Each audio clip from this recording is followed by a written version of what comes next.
Ah merde. Ah, merde. Bah, Foggy, t'es aux chiottes? oui, je fais caca. Non, Foggy, tu ne fais pas caca.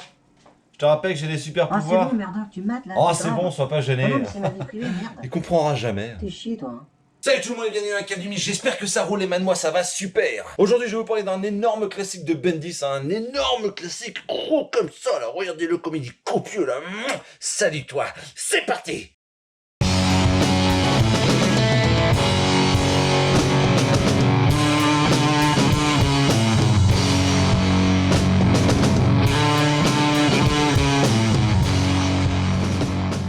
Alors quand on lit du comics depuis un petit moment, hein, bien évidemment on a ses personnages préférés, ses petits chouchous. Si, c'est vrai, si, on a ses petits chouchous. Ouais. Et à titre personnel, Daredevil fait partie de ces héros qui me font bande kiffer. Et j'ai d'autant plus de chance que ce personnage a quand même été relativement bien servi. De nombreux artistes, tous plus créatifs les uns que les autres, se sont passés le relais pour en faire un personnage avec une histoire et une profondeur unique. Il y a eu Frank Miller, Mark Waid, Quesada, Ed Brubaker. Bref, aujourd'hui je vous parle du cultissime cycle de Bendis et Maliv de 98 qui vient tout juste d'être réédité. Et rien que pour ça, je voudrais dire à Panini, merci... T'arrives pas à le faire. Pardon, mais j'ai rien entendu là. Merci. Ah mais je suis un peu sourd de l'oreille, pardon. Ah, merci. Oui. Encore. Merci, Panini. Ah, il l'a dit. T'as vendu ton âme au diable, Mills. T'es marre, mon pote. Et oui, merci beaucoup Panini, parce que franchement, la spéculation autour de ce run, c'était vraiment insane. Mais maintenant qu'il est là, mon pote, je peux te dire qu'il m'a coûté 32 balles, il fait 280 pages, et il a été réédité par Panini dans le format Deluxe. Alors c'est bien évidemment écrit par Brian Michael Bendis, c'est dessiné par Alex Maliv, et la couleur est de Matt Hollingworth. C'est que du bon ça, mon pote.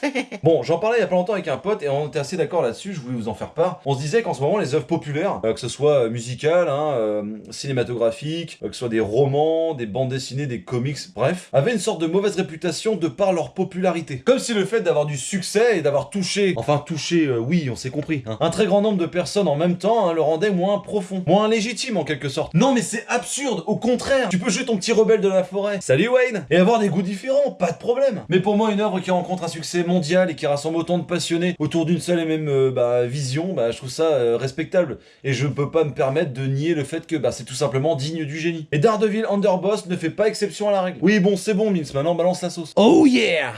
Le caïd indiscutable parrain du crime de New York a été trahi et poignardé par ses plus proches conseillers. Cet événement est le point culminant d'une série d'actes criminels qui ont commencé une semaine plus tôt avec un attentat contre l'avocat Matt Murdock. Les bouleversements qui surviennent dans cette lutte de pouvoir entre les pires malfaiteurs de la ville finissent par perturber la vie de l'homme qui œuvre aussi bien dans les tribunaux que dans les rues de Hell's Kitchens, sous son costume de Daredevil, mon pote. Bon, lu comme ça, c'est du Daredevil craché, mais approfondissons le sujet si vous le voulez bien.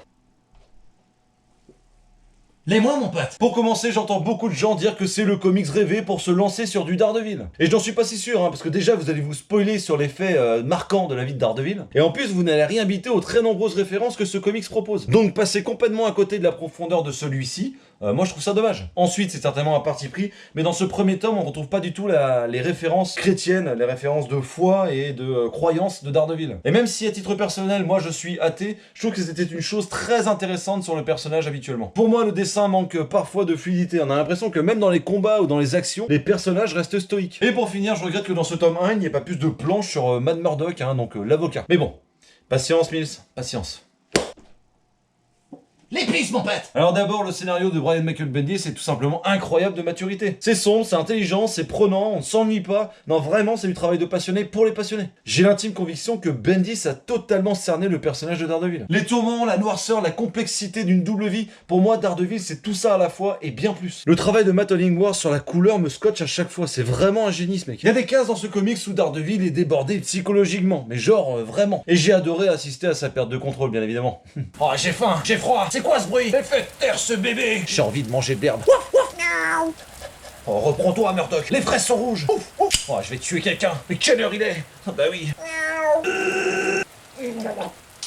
Je suis content. Le dessin va très souvent à l'essentiel et c'est d'une efficacité folle. Mais parfois, on nous propose à titre récréatif des pages entières sans texte, juste la classe, hein, des postures haut perché héroïques que je rêverais de voir adaptées au cinéma. Enfin adaptées, réadaptées, hein, avec un vrai budget, un vrai metteur en scène et des vrais acteurs. Et pour finir, la profondeur et l'authenticité de certains textes m'ont profondément touché. Notamment une discussion entre Matt et Foggy sur la prise de conscience au nom de l'amitié. Pour conclure, oui, Daredevil Underboss est devenu culte parce qu'il est tout simplement incroyable. Ouais. Et franchement, c'est grâce à ce genre de chef-d'œuvre que notre passion du comics est prise au sérieux par des moldus. Mais si, tu sais, les moldus sont ce genre de personnes qui te regardent bizarrement quand ils voient pour la première fois ta bibliothèque, comme tes beaux-parents par exemple. Bonjour, c'est Roger, le bon papa, ça va bien? Ça va super. Oula, c'est quoi ça? C'est votre bibliothèque de comics? D'accord. Vous êtes un grand malade en fait. Hein.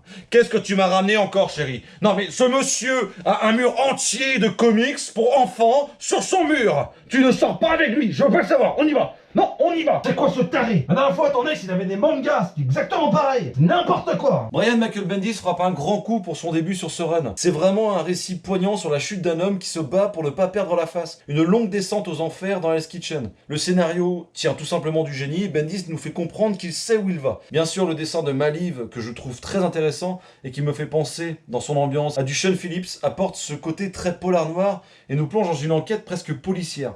Les décors urbains, crasseux, voire oppressants servent totalement l'histoire et l'ambiance. Et qui dit ambiance, dit Matt Hollingworth, qui encore une fois a su totalement sublimer le propos avec ses couleurs froides de bleu et de vert, ne laissant apparaître le rouge qu'à de rares moments. Sur le papier, cette histoire a déjà été écrite, racontée et dessinée des centaines de fois, mais croyez-moi, pas comme ça. En tout cas, pour ma part, c'est le meilleur début de run qui m'ait été donné de lire sur Daredevil. Et très clairement, foncez sans hésiter mes perruches. Merci d'avoir regardé cette vidéo jusqu'au bout. Si t'as kiffé, lâche un like et abonne-toi. Dis-moi dans les commentaires quel est ton auteur préféré sur du Daredevil, ça m'intéresse de ouf. Suis-moi sur Twitch, Twitter et Insta. Sur ce, je vous fais d'énormes bises, prenez soin de vous et à très bientôt dans la cave.